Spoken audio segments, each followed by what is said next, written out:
Chapter 8. Once Daniel had finished washing, rinsing and drying the dishes, glasses and utensils, anything that needed a good clean actually, he decided to tackle the countertops, stove and the insides of some of the cupboards and pantries. He was in the middle of scrubbing the door when Billy came in. He whistled. "Well, boy, what on earth got into you? Did your mother work as a chief scrubber aboard a military vessel, maybe?" Daniel got up from the floor, beaming. "Is that okay?" He pointed to the open cupboard where all the dishes, trays and glasses were lined up and easily accessible. "Sure is, Daniel, sure is. I'm sorry I didn't come in any sooner to help, but one of my buddies came in by for a chat, and it's only when he left that I thought I'd better come in and see if you needed a helping hand." "That's okay," Daniel answered. "I like to work alone, actually. I'll be done with the floor in a few, and I'll leave the fridge and the other things for tomorrow." "Yeah, that's a good idea," Billy said, going to Daniel and giving him a pat on the back. "And now I think you deserve a good meal. What would you like to eat?" Daniel burst out laughing. "A pizza will do me just fine, sir, thank you." "All right, son, a pizza it is then, with all the trimmings, right?" "Yes, sir." "I told you to call me Billy. The sir bit is a little above my station. No one has called me that since I got in front of the judge, but that's another story." He chuckled, holding his gut with two large hands. "Okay, Billy, I'll be out of here by the time the pizza comes out of the oven," Daniel said, resuming his washing of the floor. "Right, and when you're done, don't forget to wash your hands," Billy said, amid loud chuckles and walking out of the kitchen. Daniel shook his head. This guy is definitely a joker at heart, he thought. 15 minutes later, Daniel emerged from the kitchen, looking as if he hadn't scrubbed anything or dipped his hands and forearms in dishwater for the last 3 hours. He slipped into his suit jacket as he turned to Billy. "All done. Where would you like me to sit?" "I'll take your pick. It's not going to be busy until later when everyone realizes they can't watch TV without their pizza fix," Billy answered. "Why don't you sit at the back?" He nodded toward the table against the far wall. "I'll bring your pizza in a couple of minutes. What do you want to drink?" "A Coke will do, thanks." Daniel sat down, looked around him and noticed the place wasn't new, but was surely a lot cleaner than the kitchen had been. The table mats and little candle flues were a colourful addition to the otherwise very plain decor. There were a few black and white pictures of the old Key West that probably dated back to 50 years or so. His eyes suddenly focused on a picture of a boat, the very same cruiser on which he and his family had been sailing in 1988. He couldn't believe his eyes. He got up and made his way to the opposite wall to the oven to have a closer look at the old photograph. The cruiser's name was clearly visible. Destiny was its name. "When was this picture taken?" Daniel asked, turning to Billy as he was taking the pizza out of the oven. "Which one is that?" Billy asked, not looking at Daniel. "The one with Destiny?"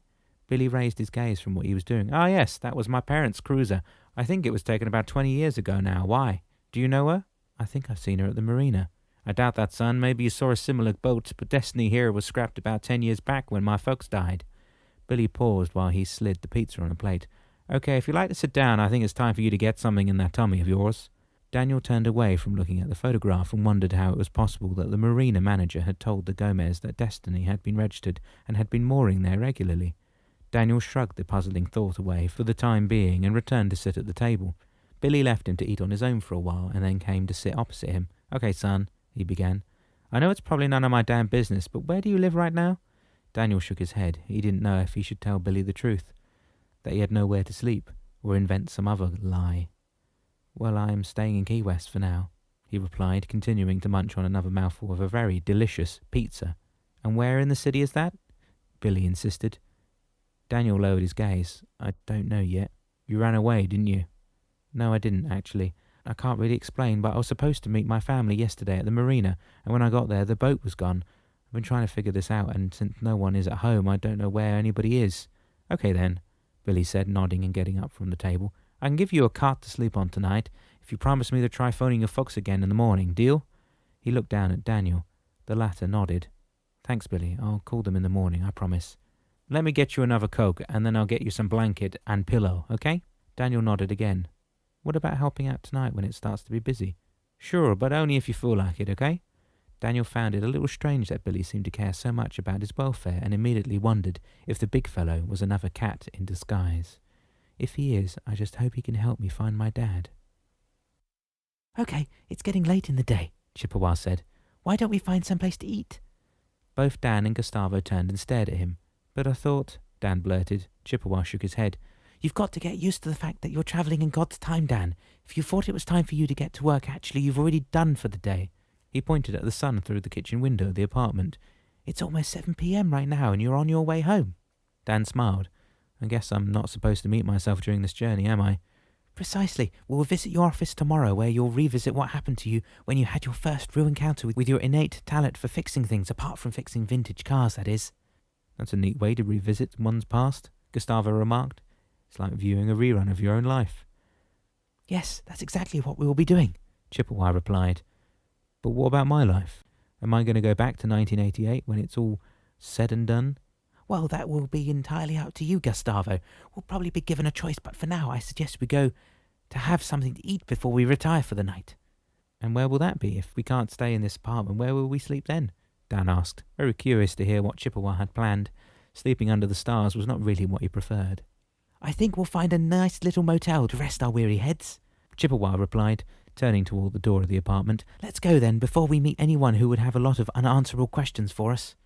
He ushered his two companions quickly out of the building, and before they knew it, the three of them were sitting at the table of a restaurant adjacent to a motel.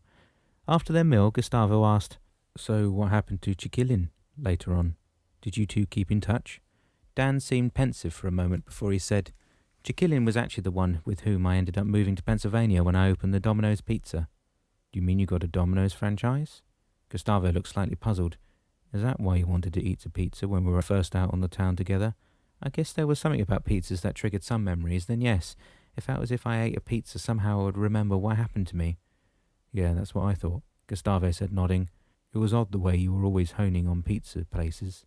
Yes, aroma alone can be a very powerful memory trigger, Chippewa agreed, and taste is another one of our senses that can be reminiscent of special events in our lives. Like Grandma's apple pie, Gustavo remarked, laughing. Yes, and many other meals can be memorable too.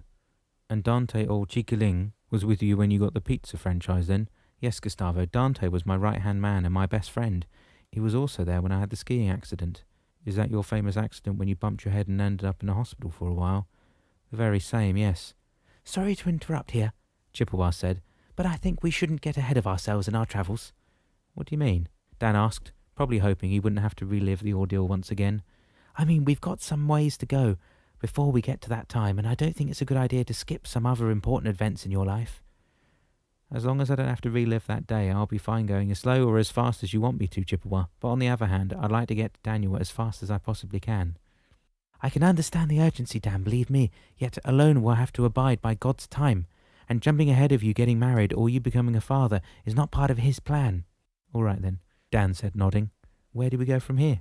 I think it's a question we'll leave unanswered for tonight, Chippewa replied, getting up from the table. I've got your rooms already, he added, handing Gustavo and Dan their keys.